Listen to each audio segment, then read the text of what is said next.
Om Shri Sai Ram. Humble prostrations at the divine lotus feet of our beloved Master, Bhagavan Shri Sathya Sai Baba. Gita Vahini, Chapter 19. Misinterpretations of the Gita. The verse, I shall bear the burden of your welfare. Summary. Each word of God is for translation into actual life, not for scattering into the ears of people to reap fame. Words and deeds are far apart. The teachers exhort others, but themselves don't follow the lesson. Practicing one verse certainly yields more benefit than learning all the verses by rote and retaining them in memory. Arjuna proved every word of Krishna true by practicing it. His sincerity won him the grace of Krishna. The 10th verse of chapter 6 of the Gita declares that accepting help from others, parigraha, is a great sin. Yet, collections and contributions are asked for parigraha sacrifices as an offering during waving of lights in a ritual worship, as expenses for the community of parigraha preachers, as gifts for the Guru. Attach value not to the book but to the subject. Revere not the volume but the matter expounded therein. Install it not on the altar but in the heart. Let the message enter the heart. Put it into practice and taste the joy that comes from it. That is the way to honor the Gita. The Gita has to be used thus for self-realization. That is the holy task for which it is designed. See God in the stone. Do not change God into a stone. That is the desirable vision. The practice of dharma is the body. The realization of God is its heart.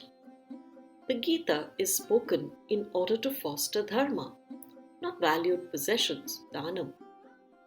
It serves to promote goodness, not goodsness. The welfare of the world can be promoted by renovating old temples, not by creating new ones. The installation of God in ancient days was done according to strict scriptural ritual, so the older temples are holier. The power radiated from them confers upon this land what little welfare it now enjoys. The sages of the past suffered hardships, detached themselves from the world, and even disintegrated their physiques in the search for the secrets of individual salvation and social uplift. The holy experience, I am Shiva, Shivoham, was resounding from every mountain valley, every cave, every temple, and every sacred river bank. But now the cry is, I am dead, Shavoham. The Lord has given us the assurance, I shall bear the burden of your welfare here and hereafter. Yogakshemam vahamyaham. While considering this assurance, the condition contained in the same verse, for those devotees who worship me alone, ananyaschintayanto ma ye jana paryupasate, has to be remembered. I shall bear the burden of your welfare here and hereafter. This is the crown of this condition, the final fruit. The conditions for the fulfillment of that assurance are meditation on the Lord unhampered by any other thought, ananyachinta, and steady worship, upasana. If unbroken meditation is absent, when worship is not offered with unconditional surrender, what justification is there to complain that he is not bearing the burden? You are immersed in other thoughts. How then can he assume the burden? You serve others and press the Lord for reward. How can this be undivided loyalty, ananyachinta? Serve whom you love whom you serve. That is the secret of surrender, sharanagati. Offer whatever arises in the mind made pure by spiritual discipline. He gladly accepts all. You may engage yourselves in what are termed good deeds, but He is particular that the vessel be clean. He does not calculate the value of things. He calculates the feeling that prompted the act. So purify the feeling in order to win His grace. Key takeaways from this chapter.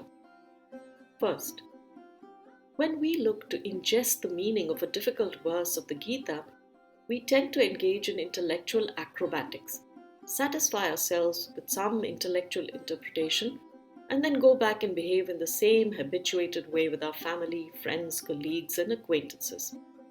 This is a clear case of undigested food. It would be better for us to just practice one sentence of the Gita than memorize its textual content entirely.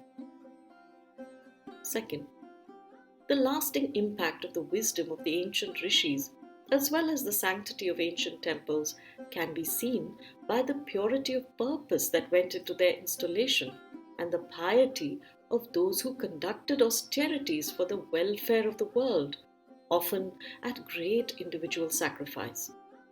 This purity of intent is lacking both in modern people and their constructions.